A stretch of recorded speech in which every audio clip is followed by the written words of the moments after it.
يعمل فيديو بسرعه عشان نروح نعمل له محضر. بسرعه نروح ناخد تعويض. صور هات دم بقى. يلا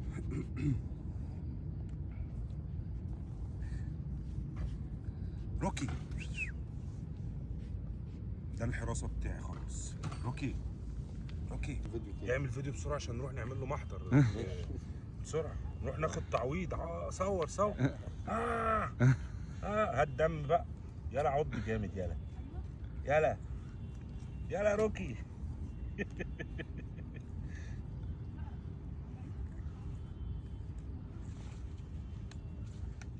شفتوا ساب ايدي وراح على رجلي ازاي عشان انا مثبتها. بصوا ايدي كلها جوه بقه، معرفوش اهو اول مره قابله، بس هي نفس الفكره. انت ثبتت ايدك فقدت متعه اللعب كده. سيب بالرباط يا عم، ده غالي ده. عض ايدي عادي.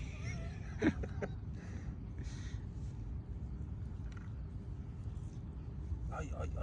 يعني فكره العض هي مطارده للحاجه.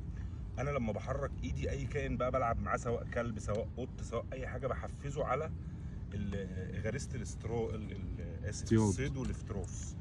لما ايدي بتبقى ثابته بطفي عنده الغريزه دي، فخلاص هو بيفقد متعه، فبيحس ان انا ما بلعبش معاه، سواء هو بيعض لعب او بيعض حتى لو سيطره وكده. بصوا، لكن فكره التدريب واحده ما بين كل الكائنات. بص كل الكائنات ثابت عندهم الاحتياج الاساسي للبقاء هو الاكل. تمام. ابتدى يطلع اصوات اهو، مش هتبقى باينه لكم دي لو كان في نوم. طبعا هو لو متعلم، لو احنا بنعلمه اوريدي هنعلمه يعني ايه نوم. الساعه دي انا سالفها مش بتاعتنا.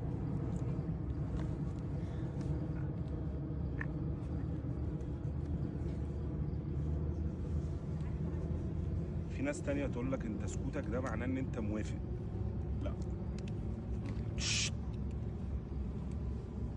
شيل من هنا كده. لا بس بص التصرف ده خلاه زاد ايه، عضته بقت اقوى عشان انا مسكته بالعافيه بجبره انه يسيب. انت قلت لي لو مسكته من ورا لا سيب الساعه عشان دي مش بتاعتنا بجد. لكن ممكن يتعمل له كوريكت زي الكلب في حين ان هو لابس خناقه او كده. لا مش خناقه، هو منع المكافاه هو اول نوع من انواع العقاب. والمكافاه بالنسبه له الاكل. تمام. روكي انت فكيت الرباط وعملت بلاوي، ايه رايك كده؟ انت بتعرفش تقرب ايدك منه كده؟ ها لا انا العب مع هي عضته مشكله، اسنانه رفيعه جدا ففعلا بتعور. لا